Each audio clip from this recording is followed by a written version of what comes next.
Hello guys, welcome to the Danial channel. I am your host, Dashing One Danial, and today these will be my results for the Clash of Champions pay-per-view that happened last Sunday, which of course I was watching it on a Monday instead, and it's 2 days later I'm giving the results, but hey, I'm giving it anyway, right?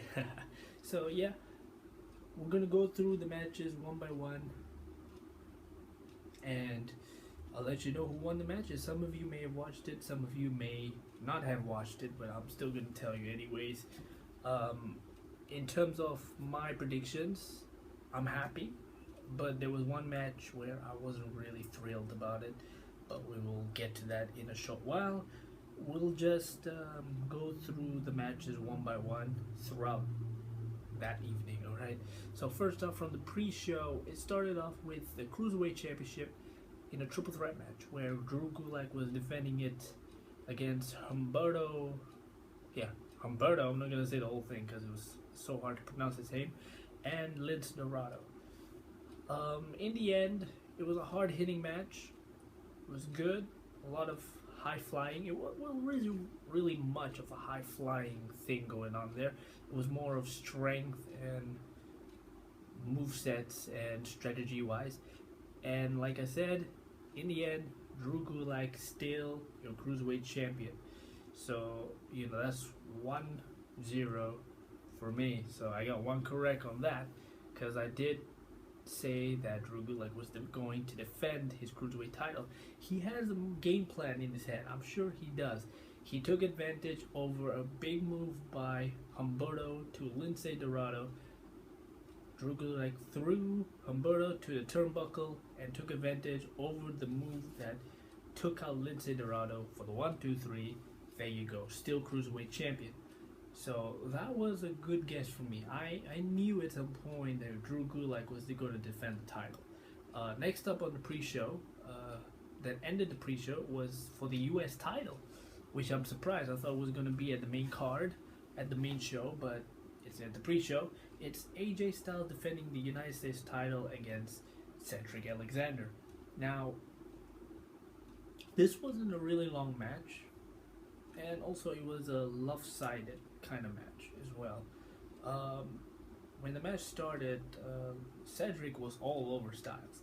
Like seriously, Cedric was throwing that canoe driver at the start of the match. Everyone thought he won that, and then he just flew around the place like he was a rocket ready to shoot itself right at AJ Styles.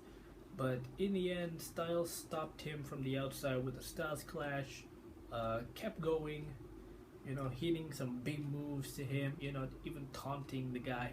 And then in the end, just hit the phenomenal forearm with another Styles Clash. 1, 2, 3. That's it. Styles is still a United States title. Still holding on to the United States title around his waist, and that is 2 guesses right for me. Even though it was a short match, I thought it was going to be a highly anticipated match, a really contested match, but in the end it was a really short match, and it was an easy win for AJ Styles to get that victory. So I was a little too surprised of that. Many guys, let me see that. Okay. Sorry, just wiping off the dirt off my carpet. So that was 2 victories for me, so I'm pretty much happy with that on the pre-show for the first 2. Now on to the main show. The main show started off with the Raw Tag Team titles, where Seth Rollins and Braun Strowman defending the titles against Dolph Ziggler and Robert Roode. I was pretty much excited for this match because I wanted to see how Seth Rollins and Braun Strowman will coexist as a team, as tag team champions, and they did. They did very well as a team. They communicated well. They tagged normally, like here's a tag, you tag him, tag me again, and I'll tag him. It's a really good match. Dolph Ziggler and Robert Roode, also gave one hell of a fight to Braun Strowman and Seth Rollins. But in the end, one slip up during the end of that match, and Robert Roode took advantage with the glorious DDT on Rollins, the Universal Champion. 1, 2, 3. We have new Raw Tag Team Champions. Now, I was wrong on that. I thought Rollins and Braun Strowman would be able to defend the titles and head into their Universal Championship match with some momentum. But it turns out it didn't. So, yeah, that was 2 guesses right, 1 wrong for me. Whew, I just thought that there was going to be a title defense there. But, yeah, I was a bit disappointed. But that wasn't the match I was really disappointed at. I'll let you know later on. The next match that happened was for the SmackDown Women's title. It was between Bayley and Charlotte. Now, this had a similar match to the United States Championship. It was a highly anticipated match, but it turns out Charlotte was dominating most of the match, taking care of Bayley in every single way and every single form that Bayley tried to throw at her. Charlotte just was all over Bayley. Like, seriously, I thought we were going to get a new SmackDown Women's Champion and ended up two guesses in the wrong column. But no, Bayley did a really flair move, I would have to say. Took the bottom turnbuckle off, and while the referee was distracted by Charlotte's aggressiveness, saying that she's not done with her, Bayley just struck Charlotte's head right to the bottom turnbuckle. 1, 2, 3. It was a really quick win for Bayley to defend her SmackDown Women's Championship, and she ran off to the entrance ramp all the way backstage, and it was surprising. You know, that wasn't the way I have to see Bayley winning a match, just running away and thinking that it's all over. We got the victory. So I was quite surprised on that, but either way, I got it correct. 3 guesses right for me at the right column. Whew, that is really good. Although Charlotte was disappointed a bit, but she did give a good smirk, as in, like, she gave a bit of kudos to Bayley for doing a flair move on that. So congratulations to Bayley for defending her women's title. Next up after that would be for the SmackDown Tag Team Champions, where the New Day will defend their titles against the Revival. Now, this was a good match. You know, just like the Raw Tag Team Championship match, this tag team match for the SmackDown titles were great. You know, it was amazing. It was a good match. You know, back and forth it went. You know, it was the New Day hitting it off strong, and then in the end, the Revival coming back. You know, with their tricky and technical styles, going after Xavier Woods' leg, Big E's shoulder, and they put it to fruition. And then in the end, Magic Killer onto both Big E and Xavier, and then a big submission move onto the legs to Xavier by, I think it's Dash Wilder. Yeah, I think it's Dash Wilder. And then, well, in the end, Xavier Woods had no choice but to tap out, and we got new SmackDown Tag Team Champions. Now, I'm thankful for that as well, because now I got 4 guesses correct and 1 wrong guess, which is good. It's a good measure up for me here. I mean, seriously, I haven't really got this far. I mean, usually it's always me like, and then, like that. But this is good so far. So I'm doing well for these guesses, but we're not over yet. Next up was the women's tag team titles on the line, as Alexa Bliss and Nikki Cross taking on Mandy Rose and Sonya Deville. And I said before at the previous video, said it was Fire and Ice. No, it was actually Fire and Desire. Well, it's a good rhyme to it, if I have to say. So it's not Fire and Ice, it's Fire and Desire. Again, like I said, these tag team matches were very competitive. I mean, kudos to the Raw and SmackDown Tag Team Champions, but the Women Tag Team Championships was also competitive. I mean, sure, there was an interruption with R-Truth coming to the ring, and Alexa Bliss even tried to pin R-Truth to win the 24/7 championship, which was really funny. That was the only funny part in that match. And then after that, a distraction that helped Mandy Rose and Sonya Deville to take advantage, and after that, they were all over Alexa Bliss. Alexa Bliss was torn apart, during the whole course of that match. But in the end, Nikki Cross went well for this team. Went well for this team, going wild on both Mandy Rose and Sonya Deville, and in the end, hitting a swinging off the top rope neckbreaker onto Mandy Rose. 1, 2, 3. She retained the tag titles for her and Alexa Bliss. Congratulations to both Nikki Cross and Alexa Bliss. Even though Alexa was hurt badly at the end, you can see she was like, having tough time walking, but Nikki Cross was there to help out, saves the day, and defends the tag team titles for her and Alexa Bliss. So congratulations. So right now, you know how much that is? 5, number 5. This is good. 5 numbers, and I'm happy with that. 1 wrong so far. So I'm happy with things that went well on this part. Things are really going well for me, and it will keep on getting better. The next match that came up was, if I wasn't mistaken, yeah, I think it was the Raw Women's Championship. It was Becky Lynch against Sasha Banks. Now, this match was really competitive as well. It was really competitive, like back and forth between these two women, and in the end, the ending was surprising to me, even though I got it correct. I mean, Sasha Banks did win the match, but it is by disqualification. Reason to that was because Becky Lynch went wild on her. I mean, it was a really bad move by Sasha that allowed Becky to get frustrated on that part. He slams a chair onto Sasha Banks, and then after that, Becky even attacked the officials, and she got fined at the end of the night, but she is still your Raw Women's Champion, even though Sasha Banks did win the match. But I don't know, I'm still going to consider it as a win for me, because I did say Sasha Banks was going to win that match and win the title. But since she didn't win the title, but she did win, so I'm going to consider that number 6 for me. 6 guesses right, 1 wrong, so I'm happy with that result right there. So, hopefully, after watching Monday Night Raw, Sasha Banks is going to get another shot at the Raw Women's Championship at Hell in a Cell, so that's the good thing.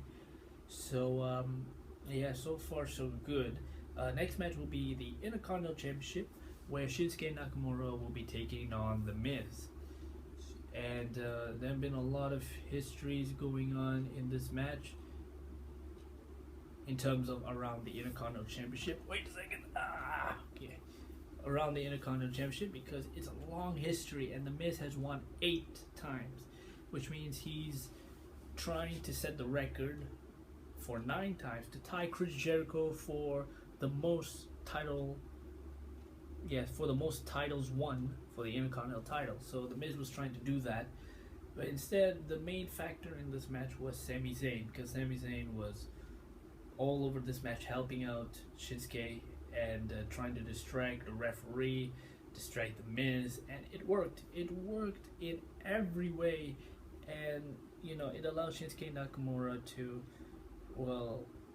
really take over The Miz from every part, body part, arm part, and it allowed Shinsuke to hit the Kinshasa at the end. Big knee strike right to the head, and then 1, 2, 3. 1, 2, 3. Shinsuke Nakamura is still your Intercontinental Champion. It's a huge victory in terms of Shinsuke, because we haven't seen Shinsuke Nakamura defend the title for a while now. I mean, since winning the title. I mean, the last time I saw Shinsuke defending the title was against Ali at a Super Show for SmackDown. So that was the only title defense that I saw from Shinsuke. So this was really a good win for Shinsuke, even though it was in a cheap way of Shinsuke defending the title. But it's a win, and definitely a win to remember for Shinsuke. So that is number 7 for me in the record book, so I am doing so far so good kind of way. So now it's now time for the disappointment part of the night for me. It is for the WWE Championship, Kofi Kingston taking on Randy Orton. And this was the disappointment part because it was a hard-hitting match. There were times where I thought Randy Orton was going to win the WWE title, but in the end, Kofi Kingston defends it. Defends the WWE title and proving to Randy Orton that he is not a fraud, not a castaway superstar, and saying that his WWE title reign started from WrestleMania was not a fluke. I was really disappointed. I mean, seeing Randy Orton just throwing it down back and forth onto Kofi Kingston many times, and I thought to me that that Kofi was going to lose the title, but Kofi managed to survive. He dug deep, and we got ourselves a new day indeed, but a new day for Kofi to prove that Randy Orton was not enough to take the title away. So that leads to a 7-2 record for me. Oh, that was a really disappointing loss. Well, I'm hoping that from Tuesday night, if you saw Tuesday Night SmackDown, that Brock Lesnar will be taking on Kofi on the season premiere of SmackDown on Fox. So that's going to be a good match to watch. And I'm thinking that Brock may take the title from Kofi. Spoiler alert. Oh, man. Okay. I think we're down to our 2 matches. The next match that we're going to be talking about is for the... Well, actually, no. It's not for the title. Roman Reigns taking on Eric Rowan. Now, this is a match where I kept telling myself that Roman's going to come out with a victory, but surprisingly, Rowan won the match. It was a no disqualification match, which means anything goes, and Eric Rowan dug deep and he won the match. He brutalized Roman Reigns throughout that match, and there was a time when Roman Reigns was about to win, but the game changer was Luke Harper saved the day. Luke Harper, out of everyone that I thought would have just not distract the whole match, instead join in the match, Luke Harper returned to Clash of Champions and just big boot Roman Reigns right to the head and helped Eric Rowan will gain a lot of respect in his terms and defeated Roman Reigns 1-2-3 with the Iron Claw choke slam, and it really helped him out. So kudos to Eric Rowan. I thought Roman Reigns was going to win this because, of course, like I said, WWE was trying to make Roman Reigns look good. But, yeah, I'm definitely wrong on that part. So it is now a 7-3 record. Wow. Sorry if I'm bringing these results very quickly because I'm not going to talk that long because it's just results and I'm just telling you guys how the pay-per-view was and what's my results for it. So, but my record still stands good, 7-3, but it's going to turn 7 to an 8 because you want to know why? Because finally we get to see Seth Rollins not only become a beast slayer but become a monster slayer, because Seth Rollins defeated Braun Strowman in the middle of that ring. Not 1, not 2, not 3, but 4 curb stomps right to the head, and that was unbelievable from Braun Strowman, kicking out from the 3rd curb stomp. You know, he just kicked out from 3 curb stomps, and Seth Rollins was like, oh, what am I gonna do? So that was a great matchup. I mean, Braun Strowman did whatever he can. He even went from the top rope to do what kind of looks like a frog splash, but it was a great match. Both men threw everything they had. I mean, seriously, they gone through a tough loss for the Raw Tag Team titles, and they came into this match hot fire, bulldozing each other and just non-stop action right there. So that was a great match in the end. So Seth Rollins defending the title was not really a fluke at all. Defeating Brock Lesnar, accomplished. Defeating Braun Strowman, accomplished as well. So it turned out to be a good record for me. 8-3. So that's a good record for me, guys.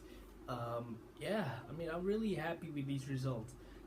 It wasn't really good for the past few predictions that I've done before then. But I'm really grateful. I'm honored to do this prediction and get most of them right, which I'm grateful for. And I'm hoping to do more predictions for you guys again and getting, well, hopefully get a perfect score for my record for predictions. So guys, thank you so much for watching. Like I said, if you haven't watched Clash of Champions, even though this video may give a lot of spoilers, but if you haven't watched it, make sure to check it out.